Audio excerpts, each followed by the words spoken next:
Hello everyone, and welcome to another Monster Hunter World video. So the Behemoth has finally launched, and everybody is getting wrecked by him. At least that's the feedback that I'm hearing. I'm hearing that you guys are having a lot of trouble with him in multiplayer, and I have some tips for you guys that I think are going to help that or alleviate that difficulty a little bit, okay? So I just finished soloing him, so I definitely have plenty of experience fighting him already. It took a number of tries, actually. He's got a very large health pool, so if you don't play very consistently against him, over time he's going to wear you out and take all of your lives, right? So why don't we go ahead and jump into these tips, and hopefully this helps you guys complete him and get that excellent top tier armor that he offers. So the first tip, and maybe the most exciting tip, wasn't actually discovered by me. It was another YouTuber. I will leave a link to his YouTube channel in my description because I cannot pronounce his name for the life of me. I don't know what his name, how it sounds like, or how to pronounce it. But yeah, he discovered it, and I ran into it on Reddit, and I thought that more and more people should know about this right away.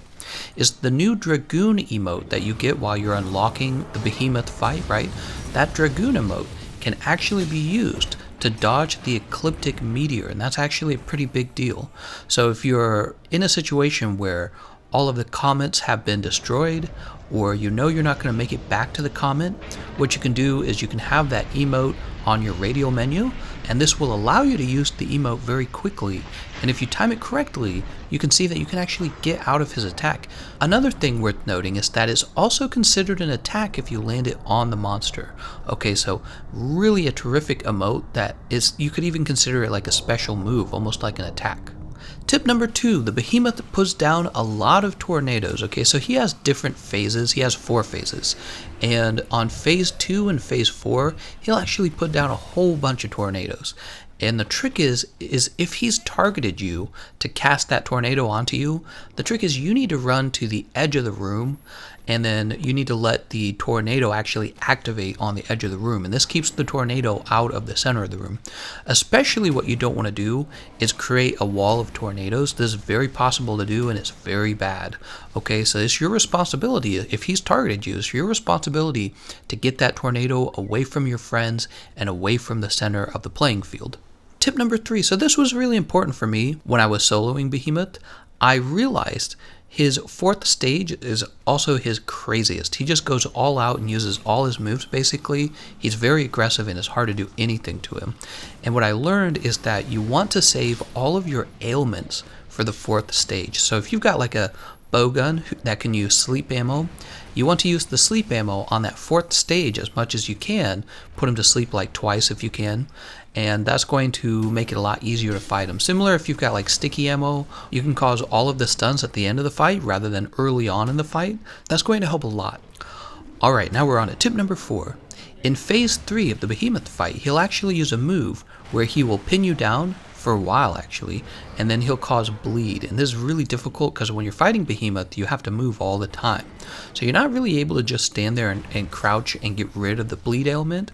Basically what this means is you want to have a consumable that heals it, and so I'm recommending the Astera Jerky item, which you can actually buy. So there's no reason why you shouldn't always have this in your loadout, your item loadout, when you go fight the Behemoth. So just be sure you add the Astera Jerky to your item loadout, and you can mark that item loadout for the Behemoth. Alright, and now tip number 5. So this is kind of a big one as well. If you guys want help defeating Behemoth, one of the things you guys have to do is stop dying. And the reason that's easier said than done is because all of the defensive skills in the game don't really give you enough defense to be able to survive many of his attacks. In fact, I think the very best form of defense against the Behemoth is actually the Temporal Mantle. The Temporal Mantle and kind of the Rocksteady Mantle to a lesser extent, but Rocksteady gives you a lot of damage reduction as well. So if you really wanted to build defensive against Behemoth, what I'm recommending is actually that you bring the Tool Specialist skill. So if you know the fight's going to last like 20 minutes, having 20% off the recharge time of your Temporal Mantle means you're going to get to use it more times. And what I was finding is that I could use it at least 4 times, which roughly played out to once per phase of the fight, and that was perfect.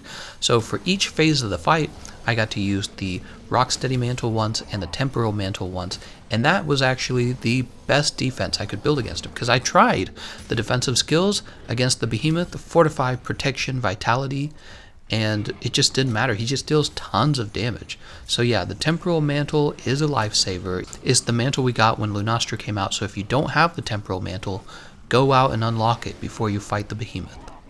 Alright, and that is the 5 tips I have for you guys for fighting the Behemoth. Later on, I'm probably going to be taking a look at some counter builds that I think are going to help players a lot as well. Kind of get you guys in the right mode of thinking about skills and about weapons that you want to bring.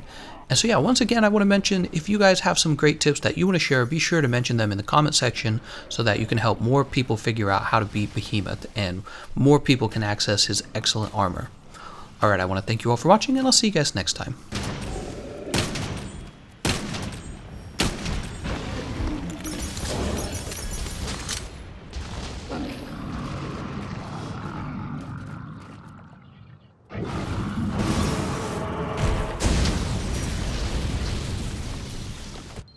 You did it!